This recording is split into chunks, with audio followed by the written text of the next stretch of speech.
बहुत लोग धर्म की बात करते हैं, पूजा पाठ की बात करते हैं, लेकिन विष्णुपद को राजकीय मेला किसने घोषित किया है? हमने किया। आज जो एमपी यहाँ के लोग जीते हैं, कॉरिडोर का नाम जानते हैं, और हम कहते हैं कि विष्णु धाम को और बुद्ध धाम को हम कॉरिडोर बनावेंगे, जैसे ताज को कॉरिडोर बना है। आज भी कहते हैं कि लगता है कि भगवान को कुछ और कराना है गया के लिए, इसलिए हमको पार्लियामेंट में चुनाव लड़ने का मन हो गया, नहीं तो हम नहीं लड़ना चाहते थे। एमएलए हैं तो 1,22,000 रुपया मिलता है हमको, अगर चुपचाप बैठ जाएंगे तो पेंशन हमको 2,05,000 मिलेगा। गया लोकसभा चुनाव की तैयारी पूरे जोरों पर है, जहां एक तरफ एनडीए की ओर से बिहार के पूर्व मुख्यमंत्री जीतनराम मांझी हैं, तो वहीं दूसरी तरफ आरजेडी की ओर से कुमार सर्वजीत हैं। तो वहीं लोकसभा चुनाव के संदर्भ में जीतनराम मांझी ने कहा कि हम वादा कुछ नहीं कर रहे हैं, जनता को एहसास दिला रहे हैं कि हमने अब तक गया के लिए क्या कुछ किया है, वो जनता से छुपा नहीं है। आरएनए न्यूज के चीफ एडिटर ऋषि लाल ने 2024 के लोकसभा चुनाव को लेकर जीतनराम मांझी से की खास बातचीत। गया लोकसभा चुनाव की तैयारी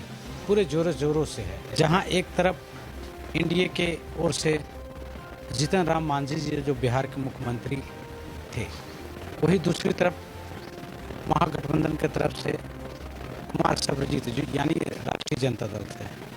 लेकिन आज मैं जानने की कोशिश करता हूँ कि हमारे जो जीतनराम मांझी जो गया लोकसभा क्षेत्र में जनता से कैसे मिल रहे हैं। हम वादा कुछ नहीं कर रहे हैं, जनता को सिर्फ यही एहसास दिला रहे हैं कि बिहार के 9 महीना मुख्यमंत्री रहे तो हमने क्या किया गया के लिए और बिहार के लिए और समाज के लिए। मौका मिला तो किया।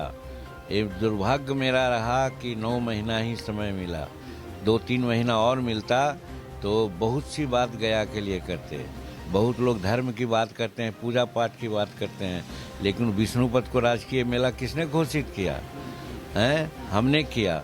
आज जो एमपी यहाँ के लोग जीते हैं, कॉरिडोर का नाम जानते हैं, और हम कहते हैं कि विष्णु धाम को और बुद्ध धाम को हम कॉरिडोर बनावेंगे, जैसे ताज को कॉरिडोर बना है। ये करेंगे तो कितना कल्याण होगा गया का, कितना लोगों को रोजी रोटी मिलेगी, कितना लोग पूजा पाठ करेंगे। तो जो पुजारी हैं चंदन टीका लगाते हैं वो कुछ नहीं सोचते हैं। अब हम तो नहीं लगाते हैं, अब आप लोग ऐसा आदमी कहवा देते हैं तो कहेगा कि जीतन मांझी तो पूजा पाठ में विश्वास ही नहीं करता है। हम दिल से पूजा करते हैं, दिल में भगवान को रखते हैं। तब तो देखा कि हम सभी धाम का भ्रमण किया, और अभी हम रामलला का भी दर्शन भी करने गए। तो हम दिखावटी नहीं करते हैं, मन से करते हैं। तो वही चीज़ है कि यहाँ की जनता को विश्वास है कि जीतन मांझी चुनाव जीत के जाएगा। तो पूर्व मुख्यमंत्री रहा है, बहैसियत इसके उसको वहाँ अच्छा स्थान मिलेगा तो गया का विकास होगा, और इससे ज़्यादा हम कुछ नहीं कर सकते हैं। ये जनता की ही बात मैं कह रहा हूँ, जनता की ही बात कर रहा हूँ। एगो पिपरा बस्ती है राम इंटीरियर में, कोथर पिपरा, वहाँ गए हुए थे। आप ही के लोग ऐसे इसी तरह से लेके गए थे। तो एक महिला थी, वो पूछ रही थी कि बताइए कि कितना वोट से आप जीतिएगा। तो हम बिगड़ गए कि हम जानते हैं कि हम कितना वोट से जीतेंगे और क्या होगा, आप लोग जांच कीजिए। तो 50 जनता वहाँ पर कर रही थी कि 2 लाख से ज़्यादा जीतेंगे, 2 लाख से ज़्यादा जीतेंगे। हम कहे सुन लीजिए जनता की बात। तो वही बात जनता से जाके आप पूछिए, हमसे मत पूछिए। हम तो गीता की बात को याद करते हैं, यही तो कहते हैं कि हम कितना बड़ा धार्मिक हैं, तो लोग समझे कि कर्मण्येवाधिकारस्ते मा फलेषु कदाचन। हम कर्म करते हैं, कर्म ही पूजा है, वही पूजा करते हैं। और इसका फल भगवान हमको दिया कि एक मजदूर के बेटा को मुख्यमंत्री के कुर्सी पर बैठा दिया। यही कर्म है, सच्चा कर्म है। हम कोई और चीज़ में विश्वास नहीं करते हैं। आप सबकी प्रतिष्ठा रखने के लिए भले कुछ कर दें, लेकिन वो मन में हमको विश्वास नहीं। मन में विश्वास कि भगवान ने कहा है कि हम जिस प्राणी को पैदा किया है संसार में, उसकी तुम रक्षा करो। हम वही करते हैं। आज तक दुश्मन को भी हम नहीं ये करते हैं कि साहब तुमने गलत किया है, हम उसको भी मदद करते हैं। और लगता है भगवान यही बात सुनता है, और सुन करके हमको तो जहाँ बैठाना था बैठा दिया। आज भी कहते हैं कि लगता है कि भगवान को कुछ और कराना है गया के लिए, इसलिए हमको पार्लियामेंट में चुनाव लड़ने का मन हो गया, नहीं तो हम नहीं लड़ना चाहते थे। 40 वर्ष जो विधायक रह गया, 44 वर्ष राजनीतिक जीवन है, और आज एमएलए हैं तो 1,22,000 रुपया मिलता है हमको।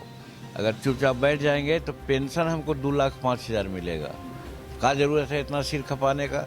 लेकिन जनता के लिए हम जा रहे हैं, जनता के लिए कुछ करना चाहते हैं, गया के लिए कुछ कसक है।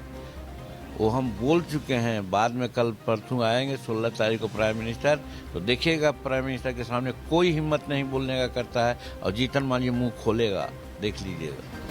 हम लोग समूचे बिहार के लिए साल भर से तैयार कर रहे थे। करीब 17-18 सीटों पर हमारी बैठकें चल रही थी। गया में तो कम से कम 100 बैठक हम लोग ने किया है, और हम लोग नहीं किया है, हमारे लोग ने किया है। अभी भूइयाँ समाज के लोग आया हुआ था, जहाँ संतोष जाता था 5,000 आदमी की भीड़ होती थी, सब माइक लगाता था, स्टेज बनाता था, लोगों को 200-300 आदमी को खिलाता था। ऐसा 100 मीटिंग हम गया में किया है, जो कोई नहीं कर सकता है। तो हमारा तो पहले से तैयारी चल रही है, और अगर दूसरा जगह भी मिलता तो वहाँ भी हमारी तैयारी। हम दरभंगा में किया, हम अररिया में किया, हम नवादा में किया, हम औरंगाबाद में किया है, तो सब जगह हम करते रहे हैं। तो फिर हमको दिक्कत कौन बात की थी? लेकिन एनडीए ने कहा कि आप एक ही सीट पर लड़िए, तो हम एक ही सीट पर लड़ रहे हैं। दूसरे ऐसा हम करवट नहीं बदल रहे हैं। दूसरे तो कहा कि हम इतना लेंगे तो वही होगा, तो मिला। और ये भी मालूम है, हम नाम नहीं लेना चाहेंगे, कि सुनते हैं कि 10-10 करोड़ में बेच दिया सीट, 40 करोड़ में सीट बेच दिया। तो जीतन मांझी वैसा नहीं हो सकता है। पैसा के पीछे जीतन मांझी कभी नहीं गया है, पैसा फॉलो किया है जीतन मांझी को। हम वही साईं इतना दीजिए जामे कुटुंब समाए, मैं भी भूखा ना रहूं साधु न भूखा जाए, उस परिस्थिति में रहते हैं। प्रधानमंत्री भी जानते हैं कि जीतन मांझी का पॉकेट ही बैंक है। गया लोकसभा क्षेत्र जो सुरक्षित सीट है, यहाँ से कुमार सर्वजीत महागठबंधन की तरफ से है, तो वही दूसरी तरफ एनडीए से हम पार्टी के जीतन राम मांझी प्रत्याशी के रूप में है। लेकिन दोनों प्रत्याशी अपने अपने जीत के दावे कर रहे हैं। लेकिन देखने वाली बात अब ये होगा कि जो 19 तारीख का मतदान है, जनता किसको चुनती है, ये आने वाला वक्त बताएगा। आखिर टफ है कौन? टफ वो है जिसमें है लंबे स्ट्रोक वाला दमदार इंजन। टफ वो है जो आसानी से खींचे बड़े से बड़े औजार। टफ वो है जो चलता रहे बिना रुके, बिना थके, और दे 6 साल की वारंटी। पेश है नई Mahindra SP plus series. Tough हर दम। भरोसा है, समझौता नहीं। आज ही घर ले आइए अपने हीरो, जिस पर है करोड़ों का भरोसा और जिसमें है world class multi sensor technology, जो आपको दे बेजोड़ माइलेज और मजबूती। हमारे यहाँ एक्सचेंज सुविधा एवं फाइनेंस सुविधा उपलब्ध है। हमारे यहाँ हीरो की सभी गाड़ी जैसे Splendor, passion pro, glamour, extreme 160 एवं स्कूटी के लिए अवश्य पधारें। हमारा पता श्री ओम साईं ऑटो, गया कॉलेज के सामने। हमारा नंबर 7574826963।